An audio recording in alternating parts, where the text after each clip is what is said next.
Welcome back to Explaining Everything, the channel where we dive into the surprising stories, strange facts, and curious origins behind the stuff you see and hear every day.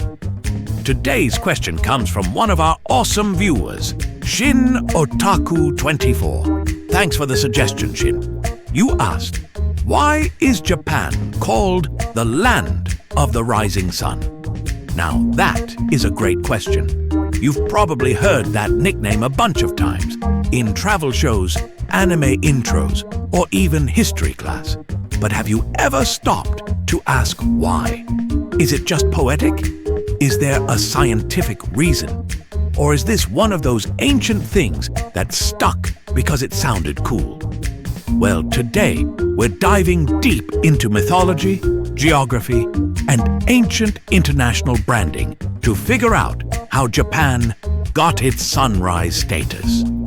So grab your matcha, cue the shamisen music, and let's rise and shine. Right here on Explaining Everything.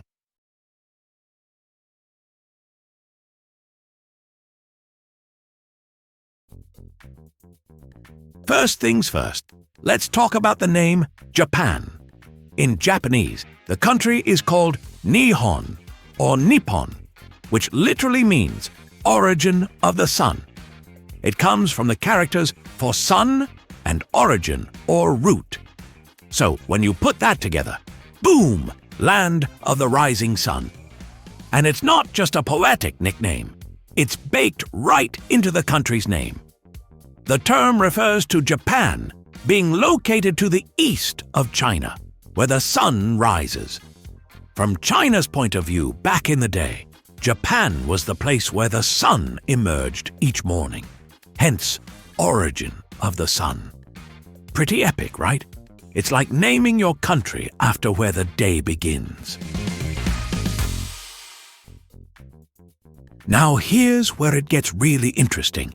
Japan didn't even come up with the nickname themselves. It was actually China that first started calling Japan the place where the sun rises. This happened during diplomatic exchanges in the 7th century. In letters to the Chinese emperor, Japanese officials began referring to their country using this poetic phrase. One of the most famous examples, a letter from Prince Shotoku that literally opened with, "From the Emperor of the land where the sun rises, to the Emperor of the land where the sun sets." Total power move. That phrase was bold. Some even thought it was slightly rude, but it also signaled Japan's desire to define itself on its own terms, not just as China's neighbor. And over time, land of the rising sun stuck, both culturally and diplomatically.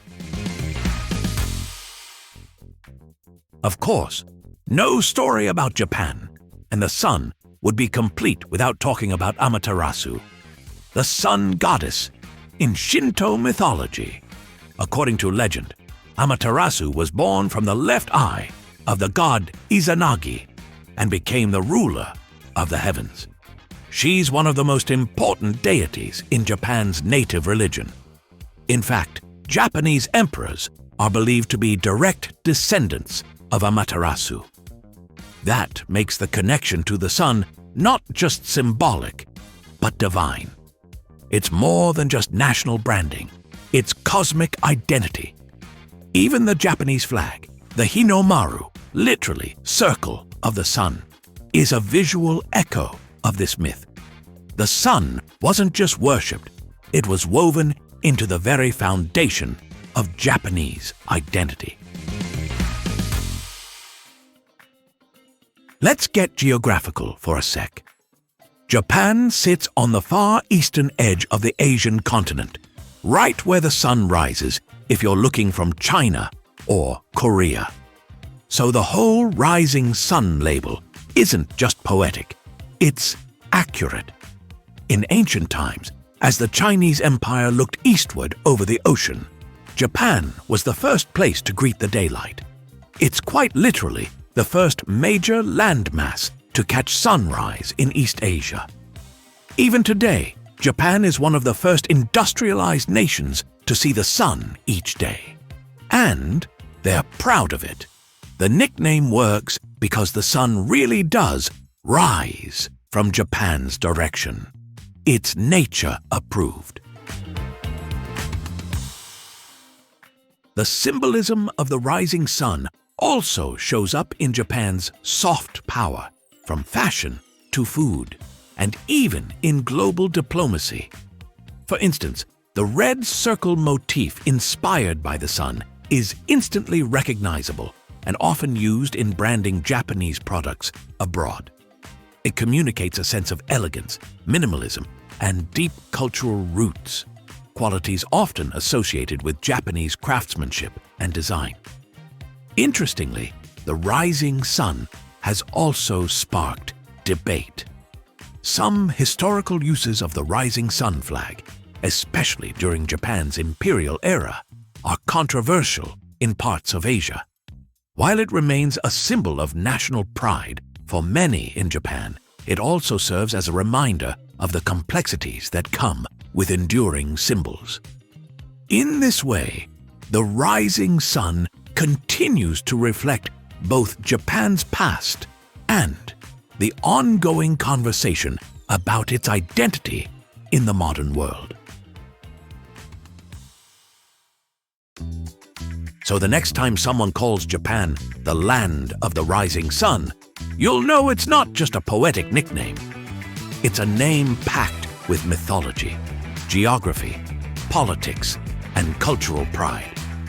From ancient letters to modern anime, it's a phrase stuck around for over 1,000 years. And for good reason.